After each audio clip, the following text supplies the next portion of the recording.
Imagine being 8 years old, your world torn apart by the one person meant to protect you. Picture the sting of boiling water on your skin, the screams no one hears, the scars that mark not just your face but your soul. This is the story of Amara, a girl who faced unimaginable cruelty yet found the strength to rise. Her journey will break your heart, ignite your anger, and leave you in awe of her courage. But here's the question: when life burns you, do you let it destroy you, or do you rebuild from the ashes? Stay with us, because what happens next will shock you. A single message will drag Amara back to the past she fought to escape, and the truth she uncovers will change everything.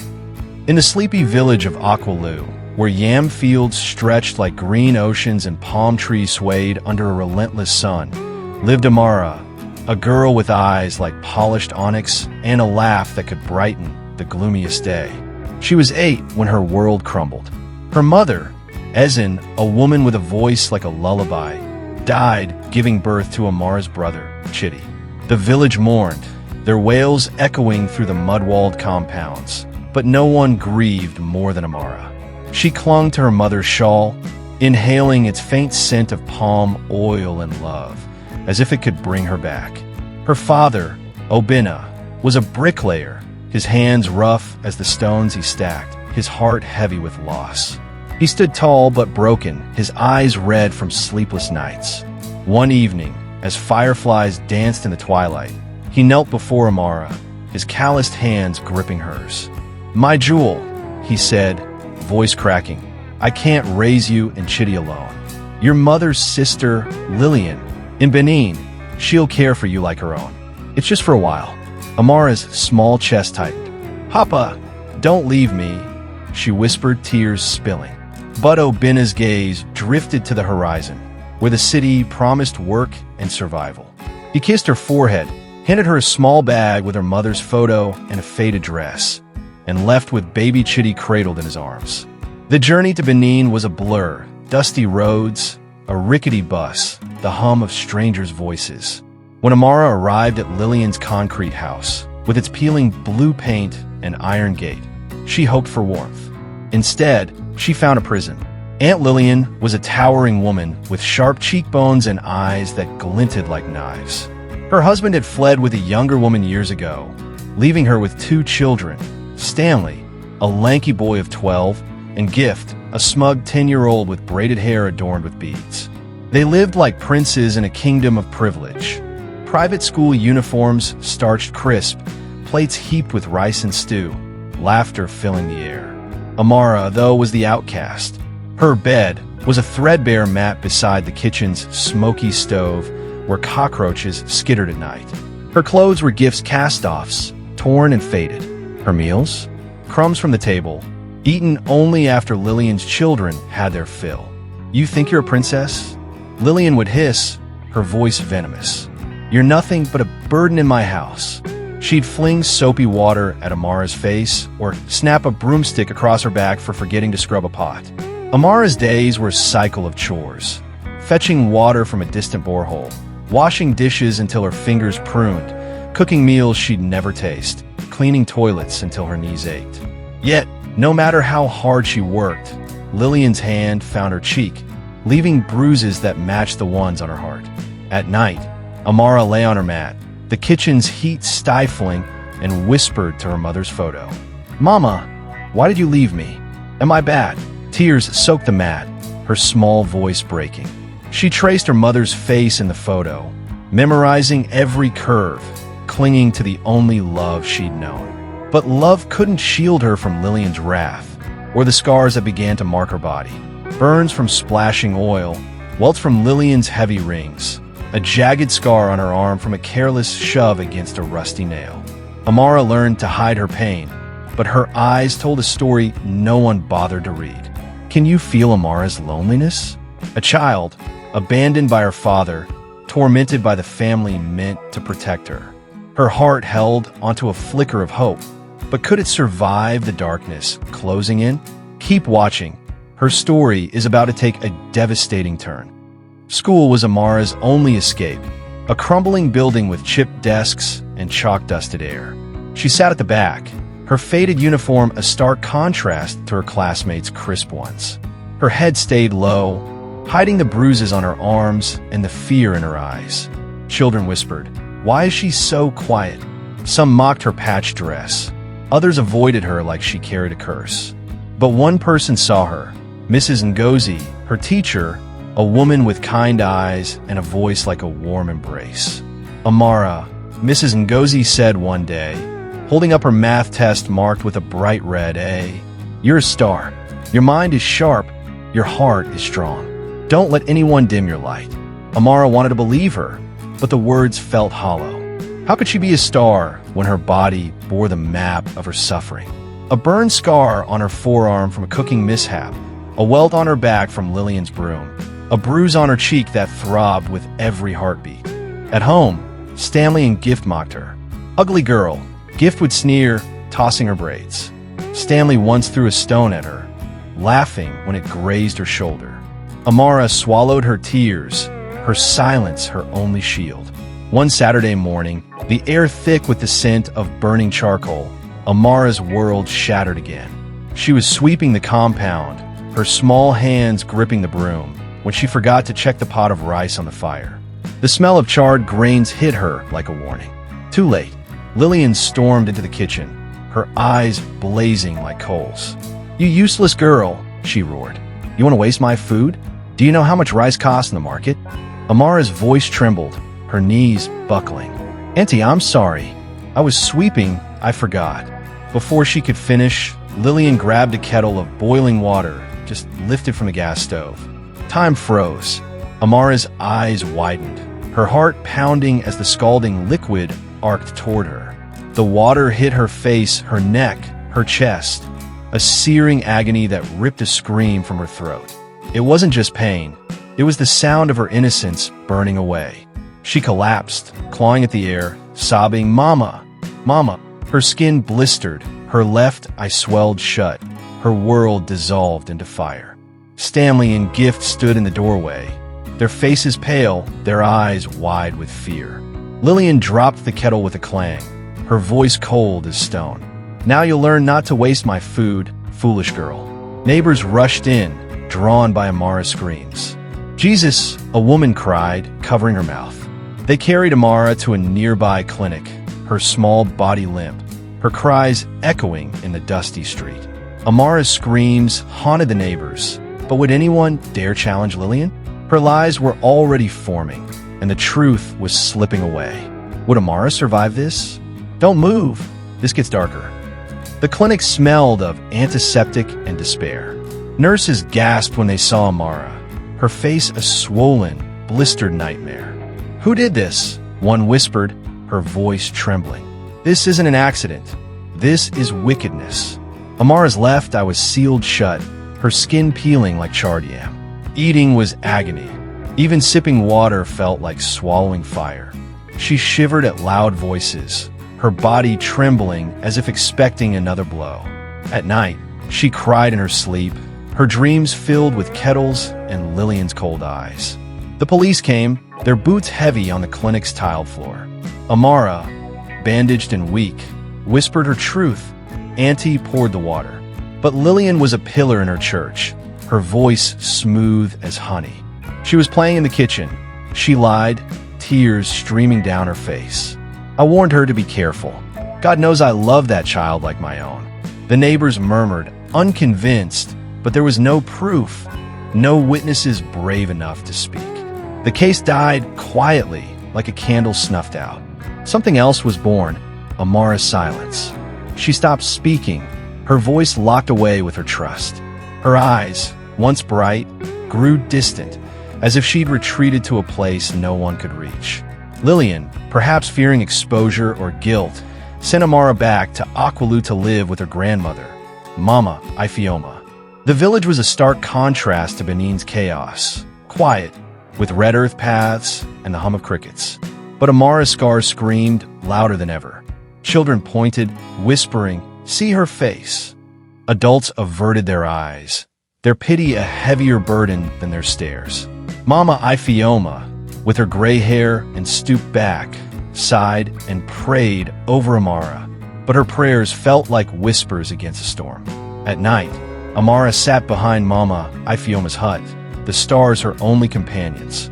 She clutched her mother's photo, her fingers tracing the faded edges. "God, why did the wicked win?" she whispered. "Why did you let her hurt me?" Her voice cracked, but then it hardened, a vow forming like iron in her chest. "One day, I'll never be poor again. I'll never beg for food. I'll never live in anyone's house." The first time Amara looked in a mirror after the burns, she didn't recognize herself.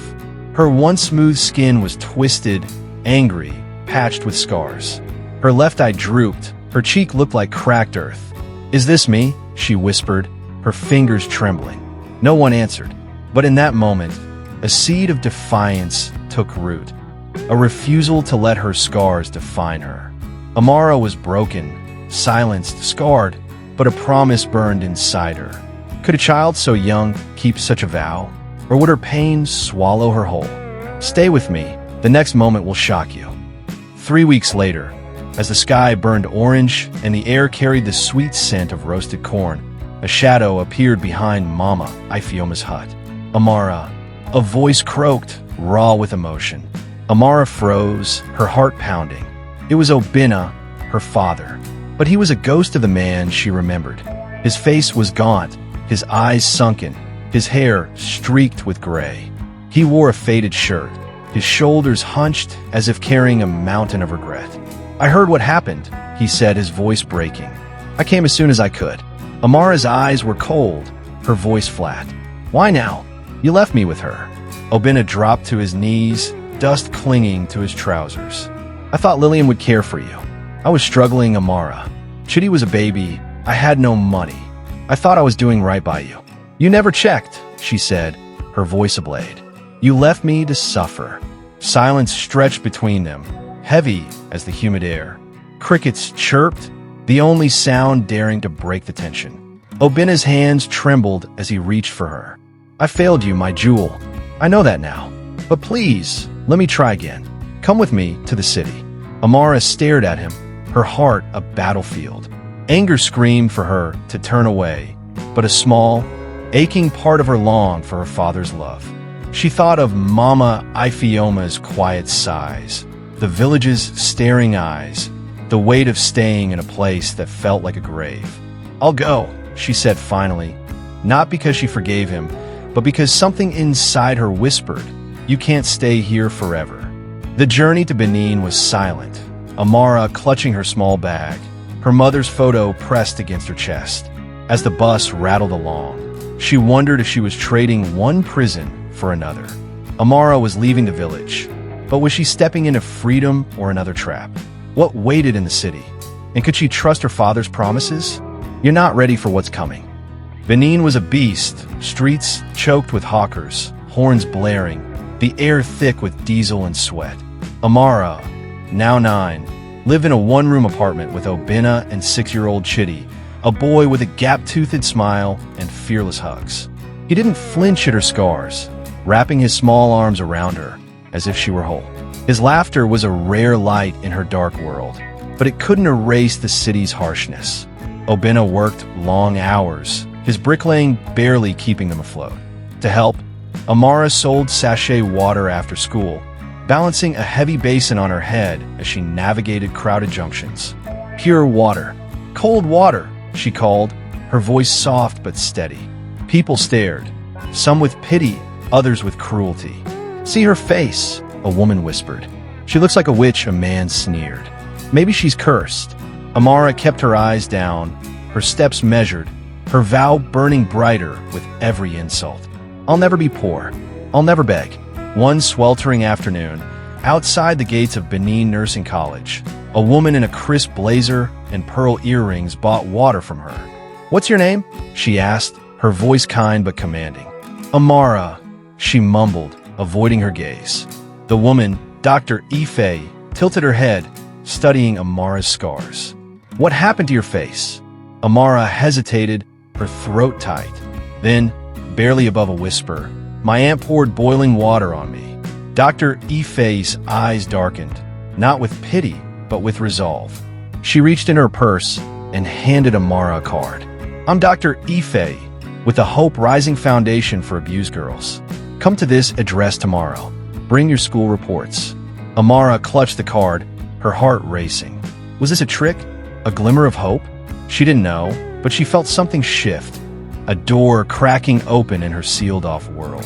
One stranger, one moment, one chance. Could this be Amara's salvation? Or was it too good to be true? Dr. Ife was a force of nature. Sharp, compassionate, unstoppable. At the Hope Rising Foundation, she listened as Amara whispered her story, her voice halting but honest. Dr. Ife didn't flinch, didn't look away. Instead, she enrolled Amara in a scholarship program, paid her school fees, bought her new uniforms, and introduced her to a therapist named Chioma, whose gentle questions helped Amara name her pain. For the first time in years, Amara smiled without covering her mouth, her scars no longer a mask of shame. School became her sanctuary. She devoured books, math, science, literature, her mind a sponge, soaking up every lesson. Teachers noticed her brilliance, calling her to the front to solve equations or read her essays aloud. "You're going places, Amara," Mrs. Ngozi said, her pride a balm to Amara's wounds. After school, she volunteered at a local clinic, watching nurses with wide-eyed wonder as they bandaged wounds and soothed fevers. She dreamed of becoming one of them, of healing others as she longed to be healed. By 18, Amara earned a spot at the University of Nigeria to study nursing. She walked on a campus with her head high, her scars a map of her survival. At 27, she was in Lagos, working in a bustling hospital, her hands steady as she tended to patients. By 30, she was in London, a confident nurse with a crisp British accent, her scars faded but ever present. "What happened to your face?" colleagues asked. "My past happened," she'd say, a smile curving her lips. "I survived it." She joined a community of Nigerian expatriates, volunteered at shelters, and sent money to Mama Ifeoma and Chidi, now a lanky teenager with dreams of engineering. Amara's life was her own, built brick by brick from the ruins of her childhood. But the past wasn't done with her. Amara had conquered her pain, but one message was about to pull her back into the fire. Who was reaching out and why now? One gray London morning, after a grueling 12-hour shift at the hospital, Amara collapsed on her couch and opened her phone. A Facebook message request stopped her heart. Lillian Okoye, her aunt. The words were brief, stark. "Amara, I'm dying. Please help me." She stared at the screen, her pulse thundering. Another message followed. "I have no one." Memories crashed over her. The kettle's hiss, the scalding pain, Lillian's cold voice. "Now you'll learn." Her hands shook as she paced her small flat. The London skyline blurred through rain-streaked windows. Why now? After 22 years of silence, why did Lillian dare reach out? Was it guilt? Desperation? A trick? Amara's chest burned, her mind a storm of anger and curiosity. She thought of ignoring it, deleting the message, letting Lillian rot in her own regret. But something deeper stirred, a need to face the woman who'd scarred her, not as the broken child she'd been, but as the woman she'd become. She booked a flight to Nigeria, her fingers trembling as she clicked confirm. This wasn't about revenge. It was about closure. Amara was returning to the place that nearly destroyed her, but what would she find? A dying woman's remorse? Or another betrayal? Lagos greeted Amara like an old wound, hot, chaotic, heavy with memories. She stepped off the plane, her white blouse covering the scar on her neck, dark sunglasses shielding her eyes. Not out of shame, she wasn't hiding. She just wasn't ready to be seen. The air smelled of dust and fried plantain, wrapping her in a blanket of nostalgia and pain. At Glory Clinic in Alupaju, Stanley waited at the entrance, his once smug face now lined with age and guilt. He was 34, but looked older, his shoulders slumped, his eyes avoiding hers. "She's unconscious," he said. "Liver failure. We sold the house, everything, for her treatment." Amara's voice was steel. "I didn't come for you." Inside, Lillian lay on a narrow bed, a shadow of the woman who'd terrorized her. Oxygen tubes snaked from her nose, her skin gray as ash, her hands skeletal. Her chest rose and fell weakly. The heart monitors beeped a faint pulse in the room. Amara stood at the foot of the bed, her face unreadable. Lillian's eyes fluttered open, cloudy but sharp enough to recognize her. "Amara," she rasped, her voice a ghost. "You came." "I did," Amara said, her tone cold as winter. "I'm sorry," Lillian whispered, tears pooling in her sunken eyes. "Your mother, she took the man I loved. Your father. I saw her in you, and it burned me alive." Amara's breath caught, her heart skipping. A plot twist she hadn't expected. "You poured boiling water on a child because of a man?" "I was broken," Lillian said, her voice trembling. "And I broke you." Silence filled the room, thick and suffocating. The heart monitor beeped, a metronome to Amara's racing thoughts. She'd waited years for this. An apology, a confession. But it didn't heal her. It didn't erase the scars. "I don't hate you," she said softly. "I just don't need you anymore." She paid Lillian's hospital bills, arranged better treatment, not out of love, but to free herself from the weight of bitterness. As she left, Stanley ran after her, his voice desperate. "Why help her after everything?" "Because I'm not her," Amara said, her eyes piercing. "But don't mistake this for forgiveness." Amara thought she'd closed the door on her past, but a phone call that night changed everything. What did Lillian want now? And why was a journalist involved? That night, in her Lagos hotel, Amara's phone rang. "She's awake and asking for you," the nurse said. Amara stared at the ceiling, her heart heavy. She'd faced Lillian, but something felt unfinished. Then, an idea sparked. She called Chica, a journalist who'd interviewed her about her medical outreach work in London. "I have a story," Amara said, her voice steady. "The world needs to hear it." The next morning, the sky was heavy with clouds, as if holding back tears. Amara stood outside Glory Clinic, dressed in a simple blue gown, her hair tied back, her scars unhidden. Beside her was Chica, a young woman with a notepad and a camera, her eyes bright with purpose. They entered Lillian's ward, where the air smelled of antiseptic and regret. Lillian, weaker than the day before, froze when she saw the camera. "Who's that?" she whispered, her voice frail. Amara pulled a chair close to the bed. "I'm giving you what you never gave me," she said calmly. A voice. For the next hour, Amara spoke, her words raw and unflinching. She told of her mother's death, her father's abandonment, Lillian's cruelty, the slaps, the burns, the boiling water that stole her face. She spoke of the silence that followed, the scars that shaped her, the vow that saved her. Chica's pen trembled, her eyes glistening. "How did you survive it all?" she asked, her voice thick. "I remembered who I wanted to become," Amara said, her gaze steady. "Even when the world forgot me." Lillian covered her face with frail hands, sobbing. "I'm sorry," she said again. "I was broken." "No," Amara replied, her voice sharp. "You were cruel, and cruelty has a price." She turned to Chica. "Publish it. Use her name. Use mine." Lillian gasped, panic in her eyes. "Amara, please, we're family." "You were never family," Amara said. "You were the fire I walked through, and I came out stronger." Amara had reclaimed her story, but would the world listen? And what would happen when her truth went viral? Chica's article hit the internet like a wildfire. Survivor pays hospital bills for aunt who scarred her for life. The story spread across social media, shared by thousands, debated by millions. Some called Amara a saint, praising her compassion. Others questioned why she'd help her abuser, accusing her of weakness. Comments flooded her inbox. "You're an inspiration. Why forgive her? You're stronger than I could ever be." Amara read them all, her heart steady. She hadn't done it for praise or pity. She'd done it to break free.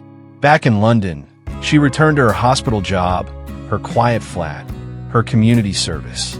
Her scars, once a source of shame, were now her armor. She looked in the mirror and saw a conqueror, not a victim. A year later, Stanley called from Nigeria. "She passed away this morning," he said, his voice low. Amara closed her eyes, taking a deep breath. "May her soul rest," she said, and meant it. She didn't attend the burial. Lillian was her past, and Amara had let her go. Instead, she returned to Akwalu, not to mourn, but to build.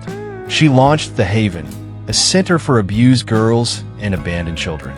Its white walls gleamed under the village sun, filled with laughter, therapy sessions, and classrooms. Amara walked among the girls, her presence a quiet strength. One, a shy 10-year-old with a scar on her arm, asked, "Andy, why help us when people hurt you?" Amara knelt, her smile gentle. "Because healing isn't about them. It's about me. And you." Amara's story isn't just about surviving. It's about choosing who you become. Her scars could have chained her to pain, but she turned them into wings. What are your scars? Are they holding you back, or are they proof of your strength? Amara rose from a childhood of cruelty to build a legacy of hope, and you can too. If her story moved you, hit that like button, subscribe for more stories of triumph, and share this video to inspire someone who needs it. Your scars don't define you, your choices do. Thank you for watching. Let's rise together.